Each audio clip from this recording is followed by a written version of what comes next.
예수님의 그 세 가지 시험을 통해서 우리가 다시 한번 이 세상을 살아가며 시험을 이기는 복음의 승자가 되기를 소원하며 하나님의 말씀을 함께 나누기 원합니다.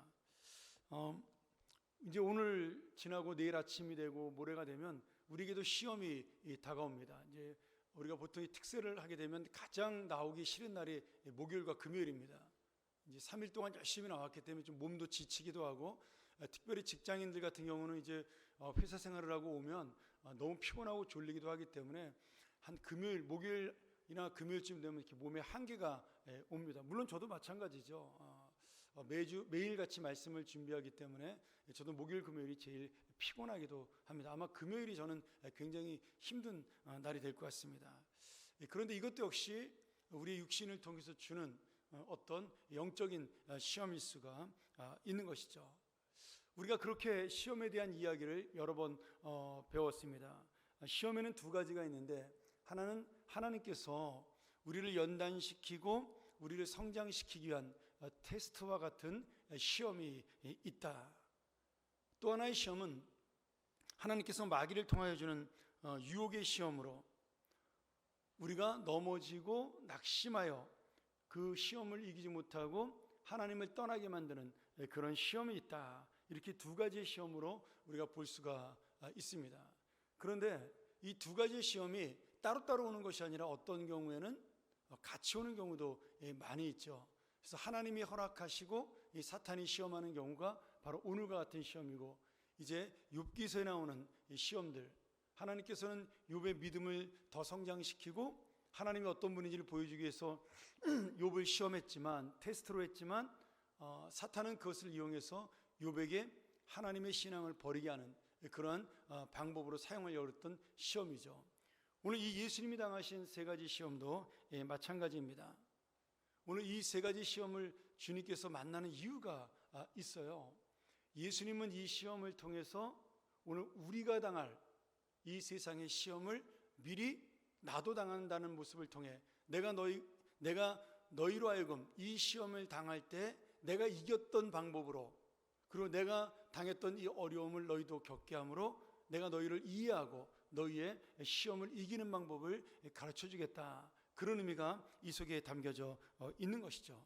왜냐하면 예수님은 하나님의 아들이니까 굳이 시험 당하지 않으셔도 아무런 문제가 없는 분입니다. 그 자체로 완전하시기 때문에 이 시험을 당하지 않아도 하나님의 사역을 펼치는데 전혀 어떤 연약한 부분이나 또 더해야 될 부분이 있는 분이 아니시죠. 그런데 제가 이 말씀을 보면서 깨달은 것은, 오늘 우리가 주님 앞에 예수 그리스도의 은혜를 가지고 살아가기 위해서는 반드시 이 시험을 이기고 또 이 시험을 통과해야 되는 믿음을 가져야 된다. 그래서 예수님께서 이 시험을 이길 수 있도록 미리 지금 이 사탄을 허락해서 이 시험을 지금 당하고 승리하셨다. 우리는 그렇게 보시면 좋을 것 같습니다. 놀라운 건 우리가 읽지는 않았지만 3장 마지막 절에, 4장 전에 예수님이 시험 당하시기 전에 세례 요한에게 그 세례를 받는 장면이 요단강에서 나오고, 그 세례를 받을 때 성령이 비둘기같이 임하면서 하나님의 음성이 그 위에서 들리죠. 이는 내 사랑하는 아들이요 내가 기뻐하는 자니라. 이렇게 예수님이 하나님의 아들임을, 또 하나님께서 보내신 메시아임을 지금 이 세례 요한의 세례를 통해서, 그리고 세례 요한의 고백을 통해서, 그리고 마지막에는 성령이 임하고 하나님의 음성이 들림으로 거기에 모인 모든 사람들과 세례 요한 그리고 그 제자들까지도 예수 그리스도가 하나님의 아들이고 메시아임을 전부 공적으로 알게 됩니다. 이렇게 예수님께서 하나님의 아들로 공적으로 선포가 되신 다음에 이제 공생애라는 예수님의 3년간의 메시아의 사역을 시작하게 되는데요, 그 사역을 시작하기 전에 예수님이 먼저 이 세 가지 시험을 겪고 난 다음에 그 사역이 시작되고 있다라는 겁니다. 자, 오늘 이 세 가지 시험의 내용을 보면 간단하게 설명되면 이것이죠. 예수님이 40일 동안 광야에서 금식을 하고 이제 그 금식을 마쳤을 때 가장 영적으로 예수님께서 뛰어난 우리가 기도해 보시는 분들은 알지만 이제 금식 기도를 하거나 기도원에서 기도를 깊이 있게 하게 되면 영적으로 굉장히 맑아지고 예민해집니다. 그래서 기도원 가서 기도를 하면 은사도 많이 받을 수 있고 뭐 그런 부분들이 생겨나게 되는 것이죠. 영적으로 집중할 수 있는 시간이니까요. 근데 지금 예수님이 가장 영적으로 최고조의 이 40일의 금식 기도를 마쳤다라는 것은 예수님이 영적으로 가장 최고조에 이르렀을 때 이 시험이 닥쳤다라는 거죠. 그러니까 결국 시험이라는 것이 무엇이에요? 우리를 유혹하는 것은 내가 어떤 부분에 있어 뭐 영적으로 가장 좋은 위치에 있든지 아니면 이 세상적으로 가장 높은 위치에 있든지 다른 사람이 바라볼 때 정말 와, 저 사람 대단하다, 정말 너무 좋겠다, 이런 자리에 올라갔을 때 그리고 그런 기쁨을 얻었을 때 반드시 이 사탄이 우리를 시험하신다라는 것을 보여주고 있는 것입니다. 그리고 또한 내가 사명을 받을 때 아니면 내가 예수 그리스도를 처음 믿을 때 이게 참 신기한데요. 우리는 뭐 여기 새벽기도 나오신 분들은 다 초신자들이 별로 없으니까 근데 대부분 예수를 처음 믿게 되면 그 가까운 시일 내에 내가 힘들어하는 어려운 일들을 만나게 됩니다. 뭐 주변의 사람이 아프다든지 가족이나 아니면 뭐 물질의 문제가 생긴다든지 아니면 다친다든지 이런 일을 통해서 이 교회에 나오는 것을 막으려는 이 사탄의 시험이 조그맣게 일어나든 크게 일어나든 반드시 있습니다. 그리고 평상시에 만나지 않았던 사람이 꼭 예배 시간 돼서 약속하고 꼭 만났으면 좋겠다 이렇게 연락 오는 사람도 있어요. 그럼 우리 같은 경우는 뭐 루틴하게 매주 교회를 가는 사람들이기 때문에 그것이 너무나 거절하기 당연한 것이고 쉬운 일이지만 교회를 처음 나오신 분들은 그 교회를 나오는 것도 중요하지만 사실 인간관계나 세상의 것도 중요하게 됩니다. 그러니까 그런 일들을 만났을 때 그것을 이기고 예배를 빠지지 않는 것이 쉽지가 않은 겁니다. 저는 코로나를 겪으면서 하나님께서 우리에게 많은 어떤 그 믿음의 경고 또 하나님이 어떻게든지 우리를 주님 앞으로 다시 돌아오게 하는 그런 회개의 경고를 주셨다라고 그렇게 믿어요. 물론 그것을 깨닫고 우리가 그렇게 기도한 사람들도 많이 있지만 뭐 여전히 못 깨닫는 사람들이 훨씬 더 많은 경우도 있는 것이죠. 언제 그런 일이 있었냐라고 우리는 여전히 또 내 마음대로 내가 원하는 대로 살아갑니다. 그런데 그런 어떤 재앙들을 통해서 하나님이 주시는 것은 우리를 괴롭히는 것으로 끝내는 것이 아니라 그것을 통해 내가 지금 하나님의 은혜를 붙들고 살기를 원하시는 하나님의 마음과 하나님의 소원이 그 안에 담겨 있다는 사실이죠. 저는 지금 우리나라가 처한 현실도 마찬가지라는 생각이 들어요. 왜 하나님께서 이런 어려움을 주시고 왜 우리들의 마음을 이렇게 힘들게 하고 갈라놓을까? 그런 생각을 많이 해보게 됩니다. 근데 우리가 볼 때는 지금 이 나라가 어렵고 힘들고 이 사람들이 각자의 길을 가는 것처럼 보이지만 주님은 이 가운데서도 우리에게 주신 이 국가의 시험을 통해서 예수 그리스도를 믿는 성도들의 그 어떤 하나님을 향한 자세 그리고 하나님을 붙드는 믿음을 보시기를 원하신다는 거죠. 제가 항상 이야기하지만 하나님은 믿지 않는 자에게 기대하는 것이 없습니다.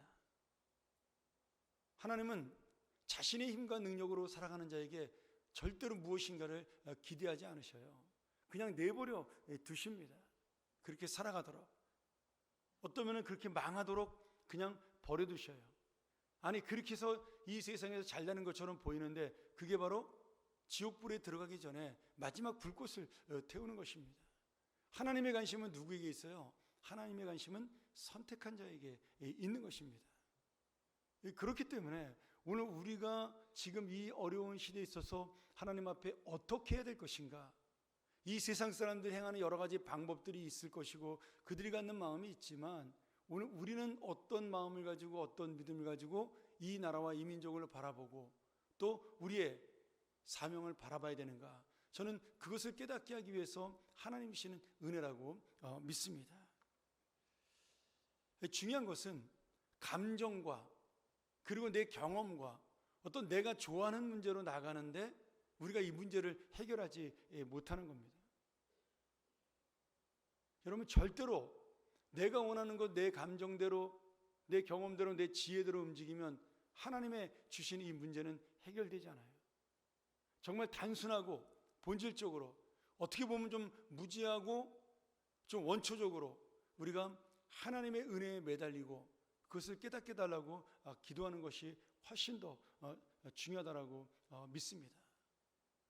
오늘 여러분, 뭐 세상의 전문가들이 나와서 뭐 우리나라에 대해서, 세계 정세에 대해서, 뭐 미국이 이제 정권이 바뀌면 세계 경제가 어떻게 되고 여러 가지로 떠드는, 그리고 말한 그런 의견들이 있습니다. 물론 맞을 수도 있겠죠.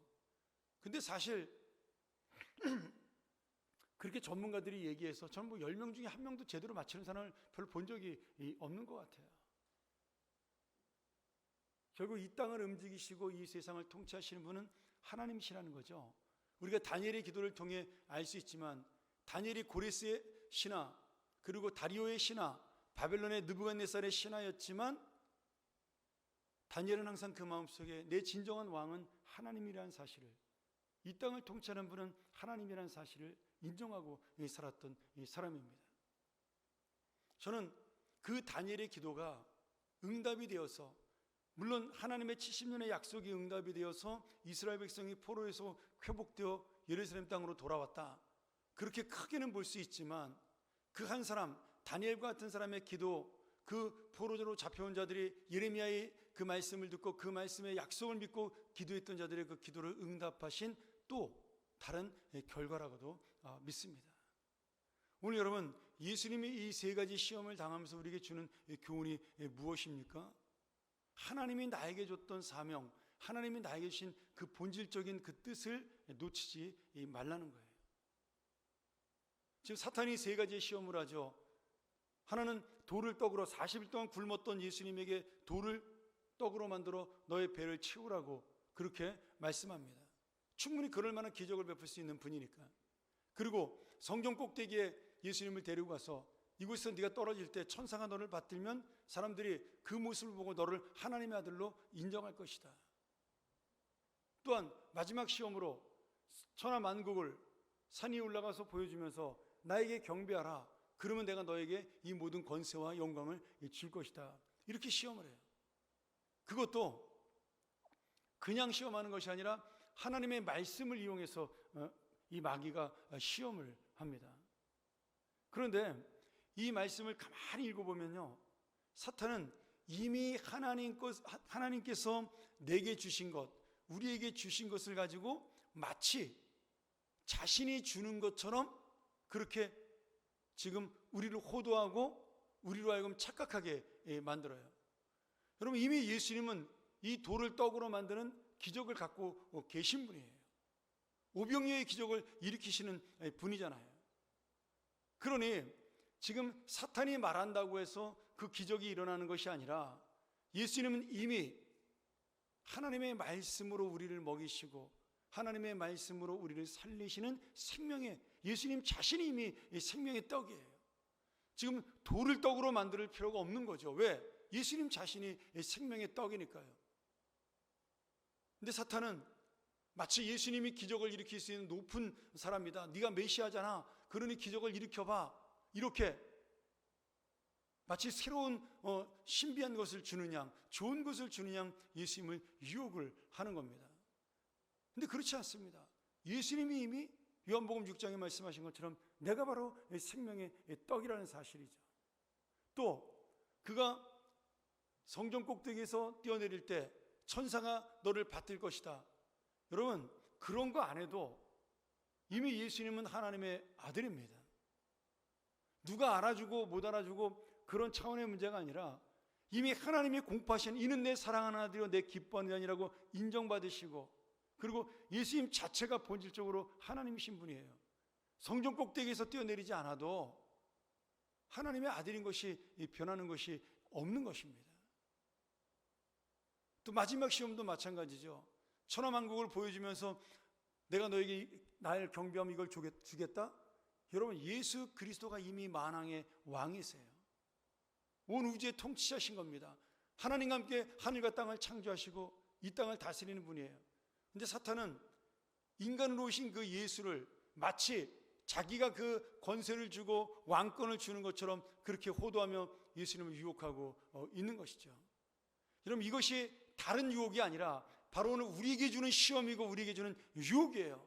내가 예수 그리스도를 붙드는 순간에 이 세상의 물질의 문제인 떡의 문제는 해결이 된 것입니다. 내가 살아가는 것은, 먹고 사는 문제는 물질에 달려있는 것이 아니라 하나님의 은혜와 하나님의 말씀을 믿는 믿음으로 내가 살아가는 것이죠. 여러분, 우리나라에 먹을 것이 없어 굶어 죽는 사람이 한 명이라도 있습니까? 당장 점심때만 돼도 무료급식을 하는 곳이 수십 군데가 있어요. 결국 내가 지금 먹고 사는 문제로 고민하는 것은 굶어서 그런 것이 아니라 더 많이 먹기 위해서, 더 좋은 것을 먹기 위해서, 남보다 더 화려한 것을 누리기 위해서 찾는 욕심입니다.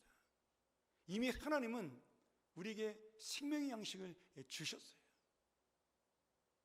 그것이 없어도 사는 하나님의 은혜를 우리에게 주신 것입니다. 내가 남들에게 나타나기를 원하고 남들이 나에게 정말 괜찮은 사람이라고 칭찬받기를 원하는 그 명예도 마찬가지죠. 하나님께서는 이미 우리에게 하나님의 아들이라는 명예를 주신 거예요. 그것 말고는 더 큰 것이 없는 것이죠. 그런데 우리가 이 사탄의 유혹에 넘어가는 것처럼 이 세상 명예에 목을 메고, 그리고 이 세상 사람들의 그 어떤 시선과 그것을 의식하면서 내가 좀 더 좋은 자리로, 좀 더 내가 나은 자리로 이것을 차지하기에 달려가는 것이 우리의 마음이라는 거예요. 근데 실제로요, 사람들은 그때뿐입니다. 여러분, 그 자리에 있을 때뿐이에요.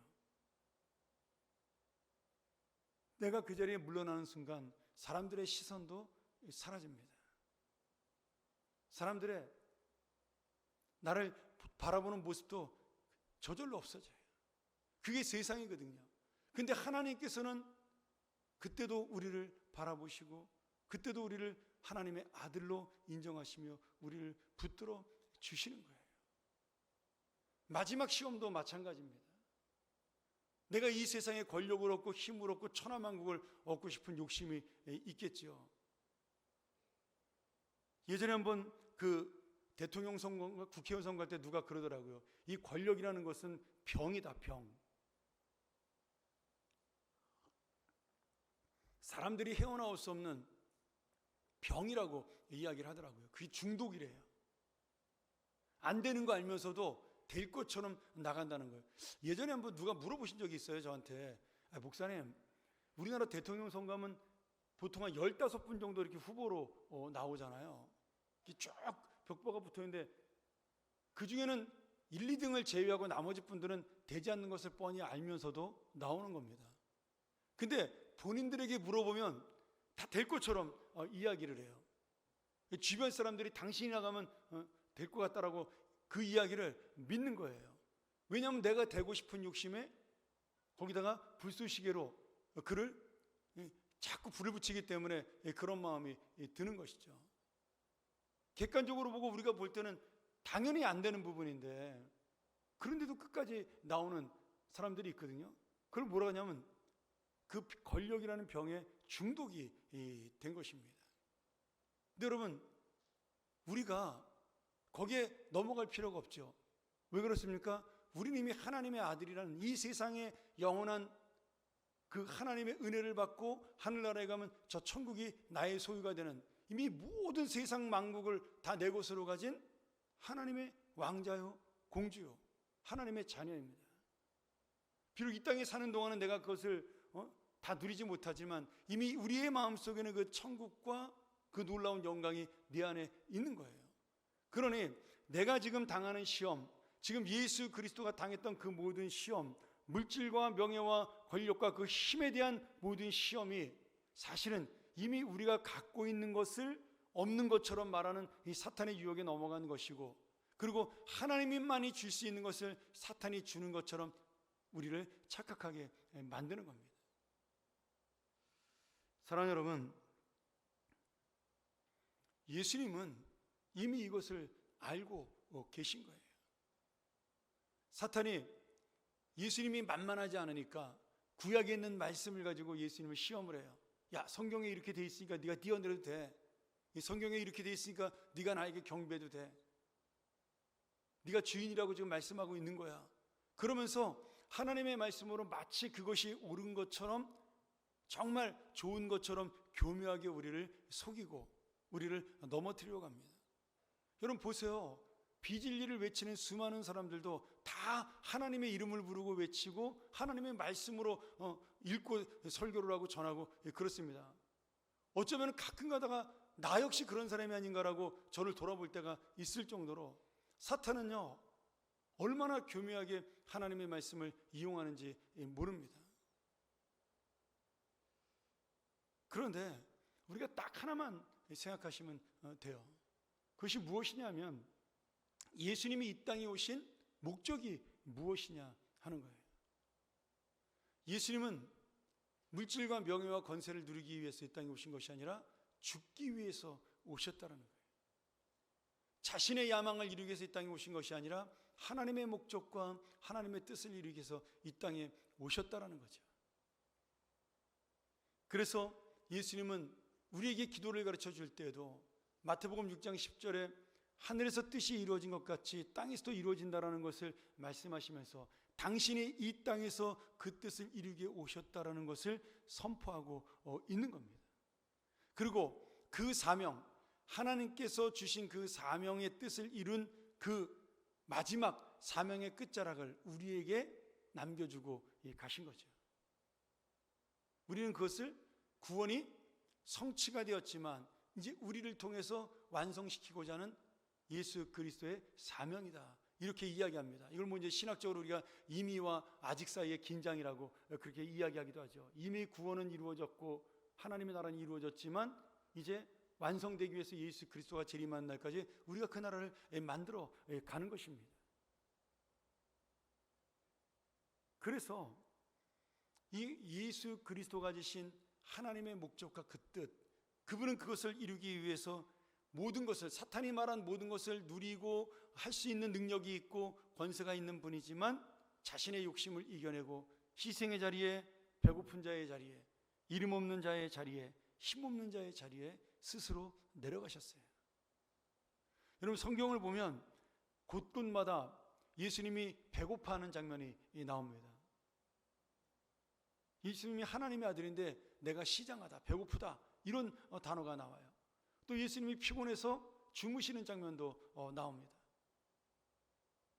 또 예수님이 잠잘 곳이 없다, 그런 고백을 하는 장면이 나와요. 인자가 머리 둘 곳이 없다, 그런 이야기를 하시지 않습니까? 다 가진 분인데, 모든 세상의 주인이신데 하나도 본인이 그것을 소유하지 않았어요. 스스로 다 내려놓으셨다는 거예요. 저는 이것을 보여주기 위해 일부러 예수님께서 사람으로 내려오셔서 우리가 배고파하는 모습, 그리고 우리가 인간적으로 연약해서 피곤한 모습, 그리고 정말 이 세상 사람들이 갖기 원하는 가장 좋은 것들이 없는, 머리둘 곳이 없는 그 모습을 보여준 것이다라고 믿습니다. 사랑하는 여러분, 나는 지금 어느 자리에 있기를 원할까요? 우리도 예수님을 믿기 때문에 당연히 이 죄로 가득한 세상에서 어려운 그 믿음의 싸움, 그리고 그 정말 거룩한 싸움을 계속해서 해야 됩니다. 그런데 예수님처럼 내가 희생하지 아니하고 예수님처럼 절제하지 않고 예수님처럼 욕심 부리지 않아야 우리도 이 시험을 이길 수가 있는 것이죠. 여러분, 시험을 이기는 방법은 간단합니다. 욕심을 내려놓으면 이길 수가 있는 것이죠. 사람에게 상처받는 것도 저는 명예 시험에 관계가 있다고 생각이 들어요. 사실 뭐 우리가 대단하게 뭐 권력을 잡을 뿐도 없고 뭐 엄청난 돈을 벌 뿐도 없으니까 뭐 소소한 그런 문제로 우리가 시험을 당하긴 합니다만은, 우리가 가장 많이 당하는 시험 중에 하나가 뭐냐면 사람에게 당하는 시험이에요. 믿었던 사람에게 정말 실망하기도 하고, 또는 그 사람에게 상처를 받기도 합니다. 모르는 사람에게 상처 주는 경우는 별로 없잖아요. 다 아는 사람이 이 상처를 주는 거죠. 근데 그런 모든 것들 자체가 이미 명예의 시험이에요. 내가 그 사람 앞에 인정받고 싶고, 내가 옳은 사람이라고 증명하고 싶고, 그리고 내가 나은 사람이라는 걸 보여주기 위한 그것이 안 됐으니까 그게 상처가 되고 힘들고 병이 나는 겁니다. 그냥 나 그런 사람이야, 나 죄인이야, 그리고 사람의 말이 아니라 그냥 하나님에게 집중하면 사실은 잊어버릴 수 있는 이야기예요. 대부분의 사람들은, 상처받은 사람은 그것이 오래가지만 상처를 준 사람은요, 하루도 되지 않아서 잊어버립니다. 기억하지도 못해요. 저도 제가 받은 상처, 50년 전에 받은 상처도 기억나는 거 있습니다. 초등학교 때 받은 상처가 기억나는 게 있어요. 학교에서 받은 상처, 선생님한테. 우리 때는 그랬잖아요. 얼마나 무식한 우리가 교육 그 환경에서 자랐어요. 가정환경 조사한다면서 이렇게 손들으라고 그러잖아요. 집에 냉장고 있는 사람, 텔레비 있는 사람, 아버지 있는 사람, 없는 사람, 이런 거 다 손들어서 펴야겠어요. 그럼 저같이 가난한 사람은 맨 뒤에 앉아가지고 키는 크니까 한 번도 손을 못 드는 거죠. 그리고 여러분 한번 생각해 보세요. 아버지 없는 사람 손들어 그러는데 그 80명, 90명 되는 아이 중에 한두 사람 손을 들 거 아니겠어요? 그 손들 때 그 기분을 한번 생각해 보세요. 그 어린아이가, 10살밖에 되지 않은 아이가. 여러분, 저는 지금도 그 상처가 있어요. 그러니까 받은 사람은 절대로 잊어버리지 않습니다. 근데 그 상처를 준 사람은, 여러분, 그분이 무슨 말인지 기억도 못할 거예요. 그게 사람이라는 거죠. 그런데 그 상처받은 우리가 그 사람에게 승리하기 위해서라도 기억할 필요가 없다는 거예요. 그것 때문에 내가 힘들 필요가 없다라는 거예요. 그 사람을 이기는 것은, 그 화와 감정을 이기는 것은 잊어버리는 거예요. 그냥 하나님에게 집중하는 것입니다. 오늘 여러분, 세상의 왕은 자기 마음대로 하는 사람입니다. 자기가 원하는 대로 하는 사람이에요. 사탄은 우리 보고 자꾸 네가 왕이 되라고 이야기를 하는 거죠. 너만을 위해 살아. 네가 왕이야. 네 뜻대로 살아. 그게 지금 현대의 가르침이잖아요. 개성 있게 살아야 돼. 소신껏 살아야 돼. 그 소신과 개성이라는 단어 속에 뭐가 들었어요? 다른 사람 보지 말고 네 마음대로 살아. 공동체를 깨트리고, 그리고 그 같이 함께 사는 사람들의 마음을 헤아리지 않는 그러한 말과 행동을 통해서 정말 죄를 짓게 만드는 그것을 뭐라고 하냐면, 사탄은 네 주관대로 사는 것이고 지금 네가 원하는 대로 사는 것이다. 짧은 세상 뭐하러 그렇게 힘들게 사냐? 소신껏 살면 되지. 이게 지금 사탄이 우리를 유혹하는 그러한 마음이에요. 여러분, 이게 뭐냐면, 예전에 프랑스에서 그 왕정 국가를 가장 강하게 일으켰던 루이 14세라는 사람이 있습니다. 결국 그것 때문에 나라가 망하지 않습니까? 나중에 그 아들이 왕이 된 다음에. 루이 14세가 뭐라 그랬어요? 짐이 왕이 곧 국가다, 그렇게 이야기를 했어요. 전제군주의 가장 그 어떤 최정점에 다다른 이야기죠. 그래서 백성들을 억압하고, 내가 나라니까 내 마음대로, 내가 왕이니까 내 마음대로 하겠다. 결국 그러다가 쌓이고 쌓인 이 프랑스 국민들이 루이 16세 때 폭동을 일으켜서 나라가 바뀌잖아요. 그 유명한 프랑스 혁명이 일어나게 되는 것이죠. 근데 여러분, 우리 안에 다 그 짐이 곧 국가다라는 마음을 갖고 살고 싶은 마음이 다 있다라는 거예요. 내가 원하는 대로, 내가 살고 싶은 대로, 내 마음대로, 내가 갖고 싶은 거 다 갖고, 내가 하고 싶은 말 다 하고, 내 주장, 내 소원이 다 이루어지기를 원하고. 여러분, 지금 주님은 그것을 내려놓으신 거예요. 하나님이 원하시는 말을 하기를 원했고, 하나님이 원하시는 행동을 하기를 원했고, 하나님이 원하시는 삶을 살기를 원하셨어요. 피곤해도 그 환우들을 위하여 끝까지 예수님 병자 고치는 것을 했습니다. 힘들어도 그 제자들의 되지도 않는 소리를 들으시면서 그들을 끝까지 가르치셨어요. 자신을 배신하는 백성들을 바라보면서 그들을 불쌍히 여겼습니다. 오늘 여러분, 내가 이 시험에서 승리하는 인생의 비결, 결국 내가 왕이라는 것을 내려놓으셔야 돼요. 이것이 내 것이기 때문에 내 마음대로 할 수 있다. 내가 내 생각대로 하는 것이 가장 옳다라는 것을 내려놓을 때, 여러분, 우리는 하나님께서 주시는 이 세상에서 정말 시험을 이기는 승리의 삶을 살 수 있다라고 믿습니다. 우리는 그리스도인입니다. 그리스도인은 뭐냐 하면 그 뜻이 그리스도를 따르는 사람들을 그리스도인이라고 부르는 겁니다. 이 그리스도인 단어가 그렇게 생긴 거예요. 사실은 성도라는 단어도 좋지만 그런 의미에서 그리스도인이라는 단어는 굉장히 우리에게 깊은 의미를 주고 있는 것입니다. 내가 오늘 하루를 그리스도인으로 예수님을 따르고 있는가? 내 마음이 지금 예수님의 마음을 따르고 있는가? 그런 마음을 놓치지 않고 우리가 잠시는 유혹에 넘어가기도 하고 잠시는 배고픔 때문에 돌을 집었다 놨다도 할 수 있겠지만 그렇잖아요. 절을 할까 말까 내가 고민할 수도 있죠. 그러나 결국은 그리스도인이기 때문에 예수님이 갔던 그 길을 따라간다면 우리는 이 세상에서 잠시는 흔들려도 반드시 시험에 승리하는 우리 모든 하나님의 자녀가 되리라고 믿습니다. 여러분, 그런 인생은 누가 책임져요? 하나님이 책임져 주십니다. 내가 왕이 아니라 하나님이 왕이라고 인정하는 그 순간에 왕 되신 하나님이 우리를 다스리고 우리 인생을 책임져 주는 거예요. 여러분, 왕은 그 의무가 있어요.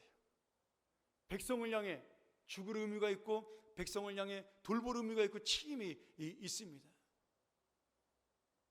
그게 하나님이 갖고 계신 권세예요. 근데 그 권세는 우리를 향한 사랑이고 우리를 향한 의무기도 하신 거죠. 네가 내 소유가 되었으니 내가 너의 인생을 책임지겠노라고. 네가 지금 나를 따라오니 내가 너의 갈 길을 인도하고 함께 동행하겠노라고. 오늘 주님이 책임져 주시는 겁니다. 주님을 왕으로 인정하는 사람, 주님을 나의 인생의 주인으로 인정하는 사람, 거기에 진정한 평화가 있고 또 주님의 뜻이 이루어지는 인생이 있을 줄 믿습니다. 오늘 다시 한번 이렇게 주님을 왕으로 인정하는 정말 진정한 승리의 인생이 되어 이 땅에서 주님의 뜻을 이루는 하나님의 사람들, 진정한 그리스도인이 되기를 간절히 축원합니다.